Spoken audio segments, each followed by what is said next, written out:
Hello students, welcome to virtual classroom. So this is the third video of chapter health and human diseases.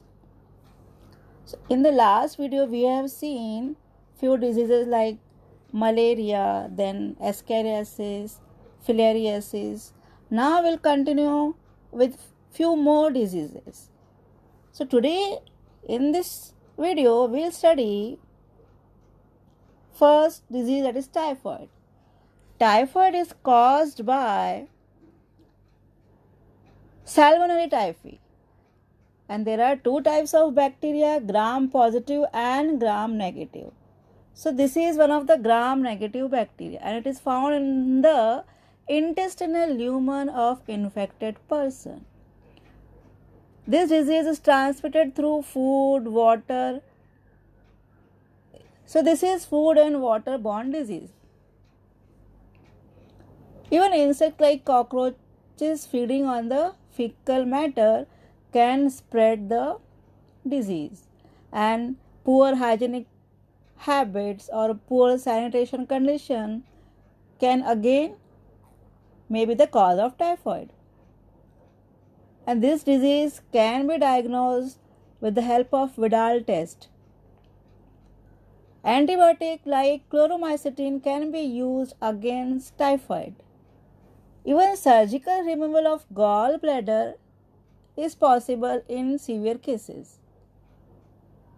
And WHO recommended vaccines use, they are TY21A vaccine, which is given orally, and typhoid polysaccharide, which is given as Typhim 6 and Typhorix through injections. Now pathogenicity is due to O antigen, which is a lipopolysaccharides or LPS present on the surface coat of the Salmonella typhi.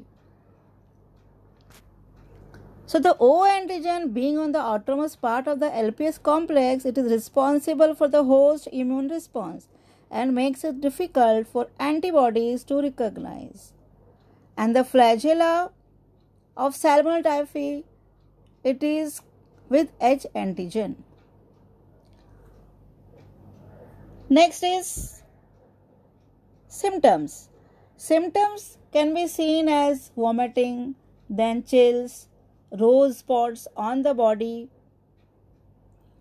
then sweating, abdominal pain, fever, constipation and diarrhea, muscle ache and joints pain.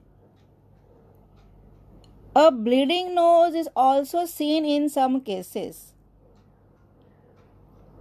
additional to the abdominal pain. Now see, this is the figure of Salmonella typhi.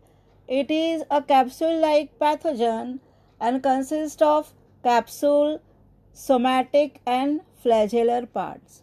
So the capsule contains K antigen or VI in Salmonella typhi, while the somatic part consists of O antigen or the cell wall antigen, and the flagella, they consist of H antigen.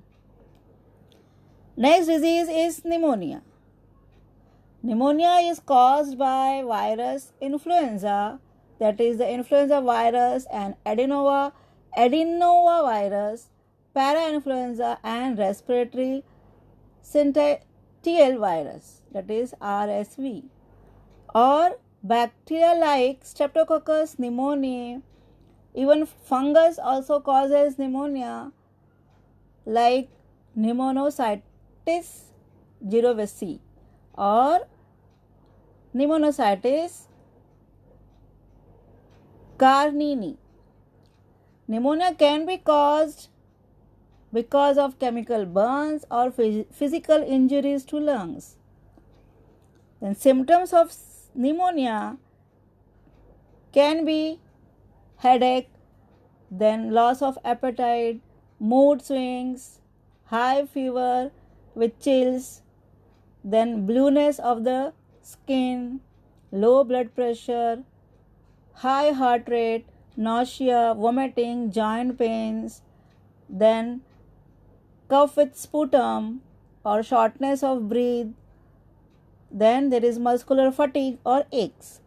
So these are the symptoms of the pneumonia. Now pneumonia can be transmitted through direct person to person or via droplet released by infected person, or if we use shared clothes or utensils, then also there are chances of spread of pneumonia. Then antibiotics used against pneumonia, they are like benzyl penicillin, ampicillin and chloramphenicol. Preventive measures used against pneumonia are vaccination in children and adults, and streptococcus pneumonia. This is also one of the vaccine which is given in the first year of the life of an individual. Now there are different causative agents of pneumonia. Among them, bacteria is there, virus is there, fungi is there, protozoa is there, and parasites are there.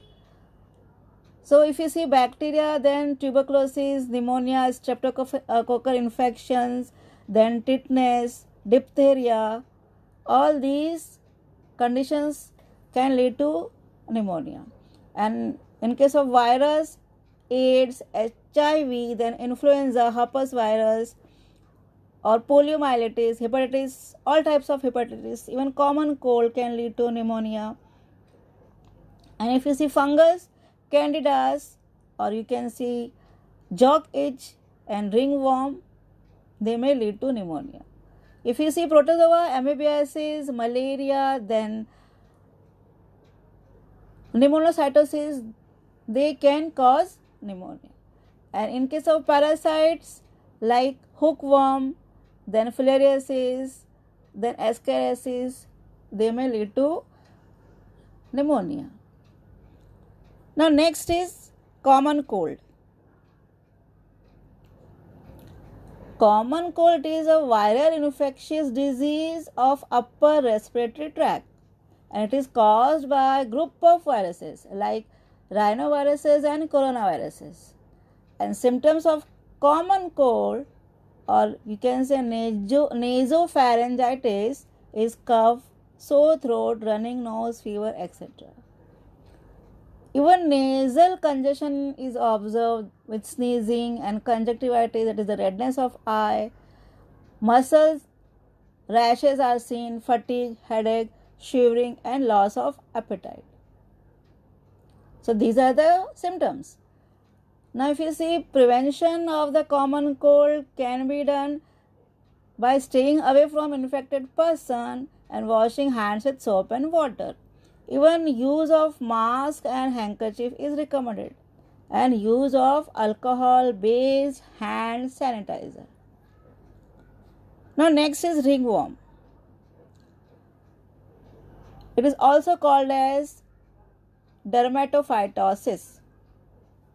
Derm means skin. So it is a fungal infection of skin. And fungi feed on keratin in skin, hairs and nails.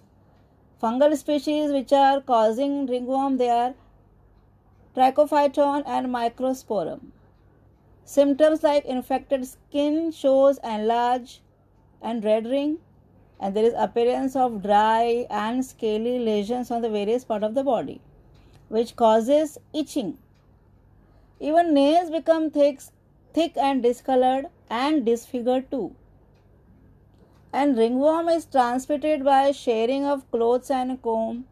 Even close contact with infected person can lead to the transmission of the disease.